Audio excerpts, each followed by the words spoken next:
Meet Simone. He is from Italy and spent 10 years living in the Netherlands before moving in Serbia in January. Here he runs a supply chain consultancy. He shared how he was shocked by the warmth of Serbs, how Serbian food traditions turned out to be unexpectedly similar to Italian ones, and why Western Europe is no longer a good place for ambitious young people. Ajmo. How do people react here when they found out that you are from Italy? I had three cases, three different situations that I had in these 6 months. The first one was in a bus. I was talking at the phone, I was talking in Italian at the phone. I just finished a call and this Serbian old man turned on me and asked me like, "Are you Italian?" And I said, "Yes." So we started to speak in Italian and he asked me, "Are you a tourist? Are you here for tourism?" I said, "No, I moved here." He looked at me like I was an alien. I said, "Why? Are you studying at the university?" I said, "No, I decided to relocate here and open a business here and just live the next chapter of my life over here." And he looked at me with the face of a person that wanted to say, "What is wrong with you?" but probably didn't have the confidence to reach that point of directness. "Yeah, but maybe you're gonna change idea." I said, "Maybe not, because here it's very, very nice for what I see and the opportunities are there." Second point was at the immigration office when I was doing the interview to get a temporary residency over here. And they asked me for the passport. They look at the passport and say, "Italian? Why are you coming here?" Really? And I was like, So it was at the immigration office? "Yes." And I look at them, I was like, "Why? It's such a nice place." And they said, "I don't understand why you don't go to Italy." I said, "Because here it's better for what I want to do. I want to experience new things." And he also looked at me like an alien. Probably because in their mind, there's the memory of what Italy was 25, 30, 35 years ago, when still Italy had the lira, had a bit more freedom, the economy was booming. Now, unfortunately, it's not anymore the case, but it's not the case in a lot of countries in Europe. Maybe it's the image from Yugoslavia times when people from Serbia went to Italy to have jobs. You see from the kind of person that is approaching you and talking with you. People that are like 40, 45 and above years of age, they have that approach. So they ask, "Why are you here? Why you're not going outside and then come back?" While younger people make a similar comparison, but they understand the difference between, okay, if I want to go abroad, I go abroad because I want to be an employee. So I go abroad, I work there 5-10 years, and then I come back here with my experience, with nice amount of money on a side to maybe start a business over here or to take the next decision for and the next move for their life. They understand the approach, but they still don't understand why from Netherlands back here. So they understand okay, I understand that you don't want to go back to Italy, but still, Netherlands is nice. And then you need to explain, look, that the grass is not so greener on the neighbor's field. This is probably one of the best perks of this apartment, the view. And you have Saint Sava Church. Do you hear the bells when they're ringing? You hear every hour. Wow. You hear the sound. It's beautiful during the day, but at dawn, when the sun is going down on that side and the sky is becoming slightly reddish, gives a fantastic effect all over the place. It's breathtaking. How did your parents react when you found out that you are moving from Netherlands to Serbia? This was probably the funniest conversation that I had in 2025. I decided in June 2025 to make the move, and I didn't tell to my parents because, they're Italian, they're emotional, they tend to get worried. The legend of the family that covers and protects each of their son is true, which has perks, but is also partially a burden because you're feeling like overprotected. Yeah. And one of the reasons why I moved abroad is also that, just to go as far away from the nest as possible and experience it. So I didn't tell them anything until I think the 24th of December, when I went there for Christmas, just to spend a couple of days before moving here. You could see the color in their skin and in their face. The more they were learning the news, they were very happy to see me. And the first thing I said when they picked me up with the car from the airport was, "Guys, I'm leaving the Netherlands. You will receive some parcels with all the things I collected that I'm not bringing with me in Serbia." So the face of my parents started to become pale white because they say, "You have a life over there that you built in 10 years. You have your job. Why you put everything at risk? Like, why you need to reshuffle again your life. But still they gave me the benefit of the doubt. When I mentioned I'm going to Belgrade in Serbia, I don't know if you saw the Instagram reels of the soldier with the hat. No. That start to see basically the movie of his life going in front of him. The face of my mom was like this, with the ghost of former Yugoslavian Slobodan Milosevic. She started to scream inside the car, you're going in a war zone, everything is terrible, why you get us worried? Ma, this happens 25 years ago, like the world goes ahead. Like you should see how Serbia is, what Serbia became from that period.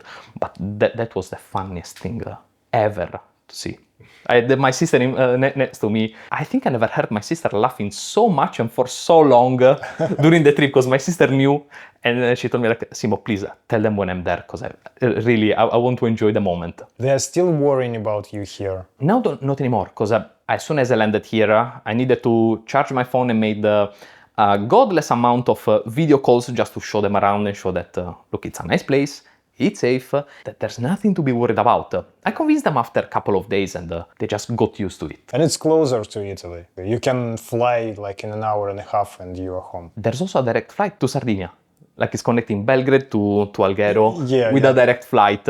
It's also very, very, very easy to reach. Consider that during the winter, for example, Amsterdam to my hometown, there's no direct flight. The direct flight there's only during the summer. Now we're outside, and now outside is 38 degrees Celsius. It's quite warm. What do you think about this extreme warm weather? The only issue is that it's not as windy as I wish it was. The warmth is somehow manageable though. There are some tricks that you can use, like going to the park. The more you stay in the center and the more you're surrounded by concrete, the worse it can get. But overall it's manageable, it's not like critical. And it's just a period at the end, it's part of like a couple of weeks. Last year it was a month. It's tough. Probably I will keep getting used to. I'm a bit used to, because I was born and raised in Sardinia, and in the summer over there we had between 35 and 43 degrees depending on the summer. So this is not so bad, honestly. But in Sardinia you have sea. Do you miss sea? Honestly, yes. Honestly, yes, and I'm a bit spoiled, because in Sardinia the water and the sea is so unique. I cannot say that it's better or worse than other areas, but it's so unique that I'm feeling very, very spoiled, and I miss it quite much during the summer. When you came here first time, Yes. did you feel any disappointment? Did you feel any expectations versus reality thing? I have to be honest, I got only surprised. A lot of people that I heard over here are complaining that they don't like how the city works, they say that they are not advanced, but I see a country and a city that is clean, is in order, things works. They have a strong cultural heritage and they're proud of having it. Public transport works. Free. And it's free, which surprised me, because I had to spend 5 minutes talking with the bus driver just to ask him, are you sure that it's free? And he told me, yes. But are you sure? Because I see the Apparatus for getting money. The apparatus for the digital money. And I was like, don't worry, it's switched off, it's free. So I got convinced and I started to use it and I was totally surprised. It's something that I cannot describe. Everything I thought, times 10. I got very, very, very surprised by the food, the people, the warmth of the people. Living in the Netherlands and living in Italy gives you two different perspectives. Serbia, per absurd, combines both. Combines the warmth of the Italians and at the same time the directness of the Dutch people, which in some cases sound pretty weird to combine. But here in Serbia, people are not worried to tell you what they think, but even if you don't know the person, they put effort and they tell you for your own good, per absurd, which is the weirdest possible combination, and it's something that I appreciated very, very, very much. What do you don't like here in Serbia? I have to be honest, there's one thing that I'm still getting used to, but I will not get used to. The traffic in peak hours is something mind-blowing. Like there are moments when I need to move from this part of the city to Novi Belgrade, and depends on the moment of the day, you stay stuck for hours over there. Really? Hours, godless amount of time. I tried with With the public transport, the bus becomes an oven. It's very, very hot. You try with the Andes, so you try to take a taxi, and you get stuck in traffic anyway. So the only thing is that you need to find the right moment to move from side to side of the city. Did you have any big shocks, cultural shocks here? One thing that shocked me massively was the warmth of the people, the hospitality of the people. I can give you this example. I arrived here on the 1st of January. My flight was at 10:30 p.m. And after living in the Netherlands, you are used to the polite but cold approach of other people. When I came here, my landlord and her husband were waiting for me in the apartment at 11 p.m. on the 1st of January, just to show me the apartment, make sure that everything was good, to show me how the air conditioning was working, how the heating was working. They bought groceries for me just to say, I know that is everything closed because it's the 1st of January. So here is the water, here are candies. We brought you some food so you can eat tomorrow morning and you can spend the night. And I was like, where this is coming from? Yeah. Like all this hospitality, like, you never saw me in the face. You only heard me via phone, and it was totally unexpected. And this shocked me. And at the beginning I thought maybe it's an exception. Maybe it's only because, I'm their tenant and they want to appear as polite since day zero. It's not the case. They are all like this. They are all very, very welcoming. From the lady in the baker shop to a guy that is working in a bar nearby that now knows me exactly every time I come, and he knows the coffee that I want, if I want water or not water, the place where I sit. It's fantastic. And this since day one. Another thing that got me very, very shocked was something that I haven't seen for a long time. People love to use cash over here.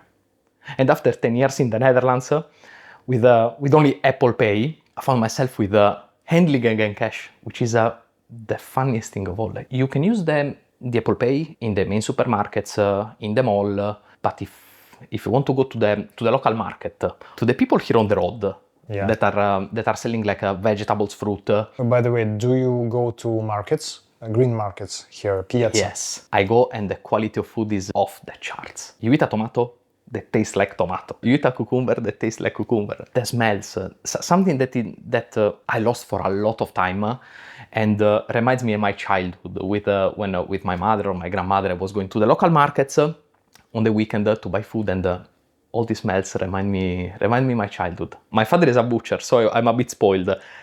Wow. The quality is fantastic. What do you think about Serbian food? It's very important because you are an Italian. I'm Italian, but I'm also from Sardinia, and it's incredible how many similarities you have on the food. Here they have the spit pig that they cook in the open fire. In Sardinia, we have the same tradition for Easter to cook the pig, but smaller. The only difference is that we put, when the pig is cooked, we put myrtle leaves. Myrtle is a wild blueberry that is growing on the Mediterranean countries. This is the only difference, that we put the myrtle leaves under the pig when it's cooked just to give him the extra flavor. When it happened the Easter over here, I called my parents, I said, guys, I'm eating the roasted pig. They told me, how did you find? I said, same culture, apparently. They have the same tradition. And I was very, very, very impressed. What is the taster? Sardinian pig or pig here? The taste is a bit different, because the pig that they cook over here is bigger in size than the one in Sardinia. The one in Sardinia has an average weight of 7-8 kilos. It's more delicate as a flavor, because the animal is smaller. But overall flavor and the crunchiness and the fattiness, they are very, very, very close. If you like strong flavors, the one in Serbia is the best for you. If you're a bit more delicate, maybe the Sardinian one, because the animal is younger and is a bit smoother in terms of taste. But both good, like we can put it on the same spot. What else in the food you noticed here? Grilled meat and the small kiosks that are around. The only problem is that I cannot eat every day, because tends to be a bit fatty, but the baker culture is amazing. Also the kiosk and the kafana culture is something that is amazing. It's everything so tasteful, everything so full of taste. But it reminds me of my grandma's place, where they love to put fat on fat on fat. So it's something that I cannot eat every day, and I need to keep salt and fat and a lot. That's why in Sardinia we need grappa to wash a bit the fat. Here they use rakia. Again, another similarity. And that's why I cannot eat every day. But overall, Serbia helps you to eat very, very clean and very, very healthy. It's something that for me was totally unexpected. The possibility to find like everything you need to eat clean and it's not over-processed. Even the processed things are not as processed as you can find in other countries. Pizza is good over here. I found some Napolitan pizzas that are very, very, very good. Pasta I didn't try yet, but I'm very, very up for trying the traditional cuisine. I'm not the kind of Italian that wants to try Italian abroad just to complain that the Italian food is not good. So I tried the pizza only once, but just because I was missing to eat a pizza, and I was positively impressed. What do you miss here from Italy regarding the food? Probably lasagna. Lasagna is something that I didn't find it yet over here, and some traditional Sardinian dishes, but are very, very niche. Luckily, growing at my grandmother's place, I learned how to cook a lot of things myself and bake a lot of things myself, so I can compensate that. But if I have to say one thing, maybe lasagna. In that slow Sunday mood during the winter when you want something that comforts and you don't have like the 4 or 5 hours time to prepare a lasagna. So, very difficult question. What is better, pizza or pita sa siram? I still prefer pizza. But just because I want to flag I want to wave the Italian flag. The Napolitan pizza that is fluffy with the very, very simple. I still have to wave the Italian flag on this. So, you are still Italian regarding the food? Oh yes, rock bottom, yes. I'm not an extremist of Italian food, but I really, really enjoy it.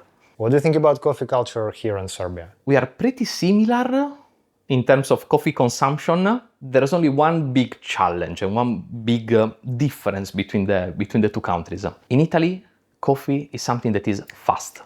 Here in Serbia, the coffee, it's like a spiritual ritual. People are taking the coffee and they take their time to drink the coffee, to sip the coffee, to enjoy the coffee. This is probably the first cultural shock that I had. I tend to do things fast. I take the coffee, I make the coffee, sip the coffee. Over here, you take the coffee, you take your time, you let it cool down a bit because the home coffee can reach temperatures that are very, very high. And I was not used to it, so I burned my mouth a couple of times because I was used to the coffee. I said, okay, coffee, sip, that's it. What is the best part of living here in this neighborhood? It's alive, it's vibrant, but it's also very calm. It's not noisy at all. Every moment of the day, you have people around, but it's not chaotic. You can sleep at night with the window open, and you don't hear massive noise. Maybe a couple of fireworks from day to day, but are lasting like 2-3 minutes. Someone is celebrating. You need to let them celebrate. And fun fact, despite we have the two stadiums, like 500 and 700 meters, it's very, very silent. So it's not noise from the football fans at all? Maybe when they're walking, but it lasts like 5 minutes. And when there are too many, okay, during the derby, you hear it. Yeah. But also during the derby, this area becomes basically the safest area of all Serbia. Because a lot of policemen. It's everything super controlled. Yeah. Why did you choose Serbia? How came you ended up in Serbia? When I was 25, I decided to give myself a chance and I relocated to the Netherlands, where I spent 10 years. After all this period, I simply realized that I was feeling a bit of fish in the wrong pond. There should be something more. There should be something different. There should be something that challenges me and makes me feel again alive. I had friends of mine that threw me hints about Serbia. You should see how Serbia is. You should see how fast it's developing. Some of them told me about the way of life and the people mindset. That was something that, after living in the Netherlands with a flat, almost soulless way of living, was something refreshing and something that reminded me of my childhood in Italy. And then I started my researches and I said, okay, Serbia it's a nice place to be, but what about the job part? And the research I started to discover that gives you the kind of opportunities that whatever other country in continental Europe that is part of the European Union cannot give you in terms of visibility, opening of the markets, taxation, the fiscality, the support that they give to new companies, and overall the openness to people to cooperate with you. What made you initially to go out from Italy? Because, you know, for many Serbs or for many people, Italy is kind of European country with opportunities. Italy is a fantastic place if you see from the outside perspective. Living inside, you see the things that makes you sad about Italy. Has a massive upside potential, but the bureaucracy and the mindset of the people in a business-related perspective are not the best to develop the person that, for example, I wanted to be. So I said, okay, shall I stay in my comfort zone and enjoy the good food, the good weather, the nice people? But after that, you don't have the ambition to progress in your life, to build something for yourself. I didn't want to live with that regret of be content with the situation I had. So I decided to move when I was 25 with only a backpack and without any contact, without any job. And I moved to the Netherlands. Over there, I had the opportunity to learn a job that was in the logistics field. I will never forget the interview where the managing director came to me during the interview. I was a waiter in that moment. I knew nothing about logistics. I never studied logistics. And she told me, I have other 10 applicants that can start to work tomorrow, and I know that they can perform, and you are only a waiter. Why I need to choose you? I said, yes, they have the experience, but if you don't give me the opportunity, how can I build my own experience? And bluntly, she said, okay, I give you the chance. Now it's up to you. So from there, I started in the first logistic company, then second logistic company, then the third one. And then came the decision to make the next step, building something that was reflecting my spirits, my perks, my qualities, and mixing it with the knowledge that I have. From that decision to the place was another big discussion, because you need to understand if the Netherlands or if any other country can support you in building something, and Europe in this very moment is not the best place to build yourself, unfortunately. Can you explain? Because a lot of my friends, they're perceiving Europe as the place to build yourself, you know? So they're constantly aiming to Germany, to Austria, to Italy, to Netherlands, to UK now, not Europe, but anyway. It's a very fair point. The problem is when you start in Europe as an employee, you can survive because you have the reassurance of the spot, but you don't realize about the cage that has been built around you. Spending power is limited. You are, again, content about the situation. You not always have the space to dream about something more. And making the jump from employee to business owner, it's the riskiest move that you can make, at least for my perspective. I was thinking about, you know, when you are starting business, the main thing is for you to be able to make mistakes. But in Europe, one mistake can bury your business. Absolutely. It doesn't give you the, as you said, the chance to try and the chance to make mistakes and the chance to learn from your mistakes. Serbia does. Serbia allows you to put you in the condition to take the calculated risk in certain aspects. Of course, respecting the rules, but you don't have an overhead of 50+% overall taxes. When you start to calculate, you need to put everything into consideration. This can give you also the mental freedom and mental calmness to just focus on what you are doing and develop without rushing irrationally too much.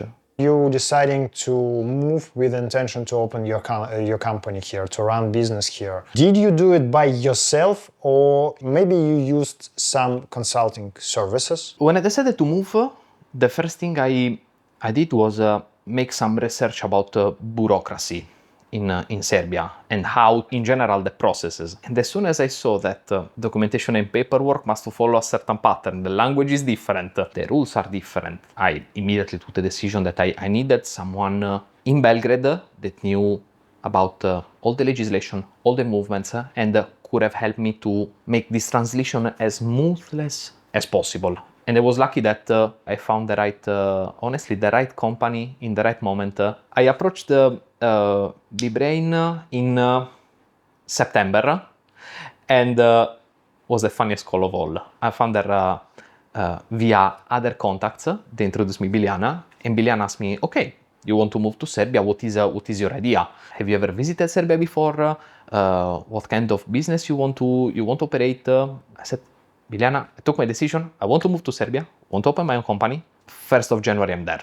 She was like, hold, but have you ever visited Serbia before? I said, no. So please help me out, ask me whatever you need. She took her time, but in like a couple of days, I think she sent me like, okay, this is what we are gonna do, but you need to show up in Serbia, because point one, I wanted you see Serbia with your eyes and just confirm what are the points that are in your mind. If you are positively surprised, if there are points that you don't like, if there are points that you like. And it's also nice to see that you are here in person and you are filling the paperwork, see the process, know each other in person, and everything was extremely fast and straightforward. It was for you like a leap of faith. You haven't visited the country, and the first thing that you do in the country, you are moving into the country. It's apparently a pattern that I have, and when I moved from Sardinia to the Netherlands, was the same pattern. So never visited Rotterdam before in my life, backpack. Like a cold plunge. Yes. I slept for like 7 days when I was in the Netherlands in an hotel, because I neither had a place to stay. So I found everything over there on the spot. Okay, it worked over there, so why don't we try again? At the end of the day, it was fun when I did it in the Netherlands. When you move to Serbia, you need to take in consideration different points, that you are not anymore in the European Union, so you don't have the free travel from country to country and the possibility to take immediately residence wherever you want. So there's a predefined set of steps. So okay, the leap of faith, but I needed also to have someone that was dragging me down to earth and say, okay, there are steps and rules to follow. And luckily, Biljana was there. Okay, guys, if you're considering moving to Serbia, maybe not as a person, but with your own business, please consider B-Brain Business Solutions. We will keep the link in the description, or you can scan QR code, which is now somewhere here. What do you think Serbs don't see about themselves, which is obvious for you as an outsider, as a stranger, as a foreigner here, which came with a fresh mind? The thing that I find extremely interesting is how they are undervaluing the potential that this country has compared to other countries in Europe. They still think they are in a disadvantageous position compared to the European countries, which is not the case. There are improvements also here. Like, for me, no country is perfect, but there are countries with a lot of perks and upward points. Serbia is one of these countries. If you see all the investments that are being done, all the bilateral agreements that you have with multiple countries in the world, you notice that Serbia is the center of interest for a lot of countries. This represents a massive plus. I don't know if it's not yet completely understood, but probably it's because it's missing the comparisons. And most of the comparisons are made with the memories of what was Serbia 20 years ago, what is now, the trajectory that Serbia is having, and the trajectory of other countries that are flattening up. What do you think about cost of living here in comparison to Italy and in comparison to Netherlands? Compared to Netherlands, for sure, cost of life is very, very cheap. It's less than a half of the cost of life. Same living lifestyle, spend a bit more than 1/3 of what I was spending in the Netherlands. Compared to Italy, everybody thinks that is still the old, cheap Italy in terms of cost of living. Inflation is skyrocketing also in Italy. The cost of life over here is half of what normal is a normal city in Italy. You don't expect such a dramatic gap between these two countries. You're expecting from here to Netherlands, but not with Italy. You're not so long here, but maybe during this half a year, you have now some Serbian habits. For example, drinking rakia in the morning. Something like this. Drinking rakia in the morning, not, but drinking rakia during a meal when I'm outside, yes. It's funny because all these traditions are very, very similar to Sardinia. Rakia during the meal, yes. Slow sipping coffee, yes. Chain smoking. I know that is not very healthy for for a lot of people, a lot of studies, Yeah. but that's a tradition and a way of enjoying Serbia that I like very, very much. So you like that they can smoke inside here? Oh yes, I very much like it. Oh, no. I very much like it because No way. during the summer, okay, it's warm, you can go outside, fresh air, you smoke. But during the winter, when you have minus 12 and you're in a bar and you're sipping your hot beverage, this would be the perfect moment to smoke a cigarette. Here you can. For a non-smoker, okay, this can not be so quite good. challenging, but for me it's like an amazing perk. Like I said, okay, I can take it as tradition, checking my list. But you know what shocked me the most? For example, yesterday we were in an open swimming pool, and all the people gathering here, they refresh themselves in water. And it's like a very sporty place, you know. So, but they are chain smoking even in an open swimming pool. It's kind of, for me, it's kind of contradictory. More than contradictory, is like compensating. Smoking for me is different. There are people that are addicted to smoke and the people that like the taste of tobacco. I'm on the second part. I really like the taste. I don't over smoke, but when I smoke is to enjoy the moment. I know that seems weird, to mix such a sporty environment with an habit that is not like the healthiest of all. But at the end of the day, it's all about balance. So you balance activity and healthy with some small pleasures. After a half a year of living here in Serbia, do you feel that country is changing you? Absolutely. I have to be honest, absolutely. The spirit and the warmth of the people are the first thing that are changing me and bringing me back to life, I might say. You feel more energetic and I'm appreciating a lot everything I do, every moment I'm spending doing something, and even appreciating the free time. That's a thing that gives me new and fresh energies and new motivation to keep doing my best, to keep developing all the relationship, to keep enjoying this kind of environment that I like so much. Don't you afraid that after a year, maybe two, these rose glasses will fall up and you will see the reality of Serbia and you will be somehow disappointed in the country? Because a lot of people are making comments under my videos that, you are interviewing a lot of foreigners here in Serbia and they're living here 2-3 years ago, maybe 10 even years ago, but they're living in a bubble and they don't know the reality of Serbia. That's a very fair point. And when I decided to move here, I came here with moderate expectation. So not overhyped, not underhyped. I came here with the intention of studying also the experience. After 6 months, I might say that yes, the country might have problems, but like every other countries, the difference is one. Here in Serbia, you are not, for example, connected to the European Union that is taking decision for you, but there's the freedom to have your problem and to handle your problem, but you have also the freedom to improve the situation as fast as you can. In other countries, the idea of other people that they have about the other country, but without ever experiencing it. Honestly, I don't think that the glasses will fall after 1 year, because I'm observing in a very analytical way, and the way that I'm seeing is very good things that of course can be improved, but like everywhere, there's no perfect place. There are places that can be improved, places that are already good, and this is one of them.